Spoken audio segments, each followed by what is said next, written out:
Le Gaon de Vilna nous ramène un verset dans Michelet. Là-bas, hein, le verset dans Michelet nous dit clairement, je vais vous le lire, c'est dans le Pérec Yutet Pasuk Gimel, donc le chapitre 19, verset, le troisième Pasuk, troisième verset, il nous dit comme ça. Ivelet Adam teselev darko ve'al Hashem izaf libo. L'homme, par sa folie, Ivelet, on peut traduire aussi par son imprudence, modifie son chemin, et c'est contre Akadosh Baruch Hu, contre Hachem, qu'il s'emporte. Là-bas, le Gaon de Vilna nous explique c'est quoi l'intention de ce verset. Qu'est-ce que ça vient nous enseigner? Qu'est-ce que Shlomo Ameler a voulu nous enseigner? Il nous explique comme ça par un exemple. Souvent l'homme, suite à la tchouva, commence à étudier la Torah, commence à faire plein de mitzvot, enflammé pour faire les mitzvot, pour faire la Torah, pour étudier la Torah. Et qu'est-ce qui se passe? Qu'au bout de quelques jours, déjà, il voit qu'il n'arrive pas. Et ça ne va pas. Et là, qu'est-ce qu'il arrive? Il y a une réaction qui arrive très souvent, moi je le vois à la yeshiva. Eh bien, il réagit, il dit, oh là là, pourquoi ça m'arrive? Pourtant, on voit que la Torah nous dit, celui qui veut se purifier du ciel, on va l'aider. Et pourtant, on voit que moi, on ne m'aide pas. Et il s'énerve, donc comme il dit le verset, il s'emporte contre Akadosh Baruch Hu. Ça arrive ça. Parfois on dit, c'est pas possible, c'est tout ce que je fais pour toi, et pourtant je vois que ça ne marche pas. Tu ne veux pas m'aider, qu'est-ce qui se passe? Et bien regardez ce qu'il nous dit le Gaon de Vilna.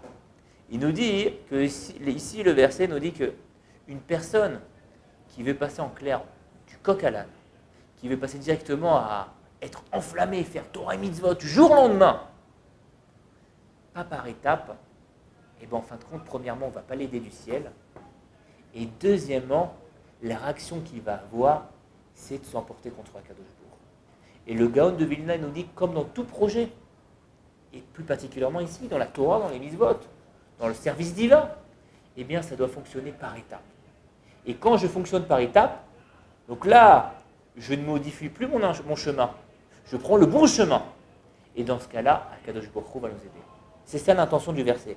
L'homme, par sa folie, son imprudence, modifie son chemin. L'homme, parfois, va directement arriver à son but, à son objectif. Mais il faut comprendre, c'est que ton objectif, il a des petites étapes. Et ça, dans tous les domaines. Par exemple, il y a une méthode qui a été mise en place au Japon, juste après la guerre, donc juste après la Seconde Guerre mondiale, où, hélas, le Japon a été presque détruit. Et bien, il fallait relancer l'économie. Et donc c'est surtout une méthode qui a été appliquée par Toyota. Ils ont mis en place la méthode Kaizen. Vous avez entendu parler de la méthode Kaizen? Donc c'est très simple le mot Kei qui veut dire amélioration, changement, et Zen, meilleur. C'est qu'eux, on appelle ça la politique des petits pas.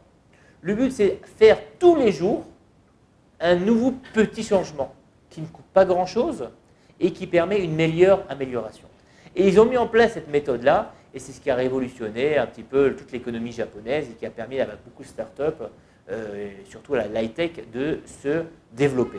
Et ça, cette méthode-là, en fin de compte, aussi, elle ne concerne pas seulement les industries, les grandes sociétés, les grandes entreprises, mais aussi elle concerne chacun d'entre nous. Tout le monde sait que si quelqu'un veut, par exemple, maigrir, donc imaginons qu'il pèse 120 kg et il veut maintenant peser seulement que 70 kg. Eh bien, si du jour au lendemain il dit, écoute, j'arrête de manger complètement, ou maintenant je saute 2 repas dans la journée, vous allez voir, ça ne va pas marcher. Dans la Vota d'Hachem, le Rav Wolbe nous explique ça. Il nous dit que même l'homme, même si chaque personne est reconnue par ses grands changements, par ce qu'il est devenu, il faut comprendre qu'un homme est composé de milliards et de milliards de cellules. Et chaque cellule, elle, pour fonction de faire quelque chose de complètement microscopique. Mais si on prend la somme de toutes les cellules qui agissent, eh ben, à chaque seconde, eh ben, on voit que ça fait des grands projets, des grandes actions. Et le Rav Wolbe nous dit c'est pareil pour chacun d'entre nous, on doit agir de la même manière. Chaque minuscule petites actions qu'on va mettre en place, eh ben, ça sera l'édifice d'un grand projet.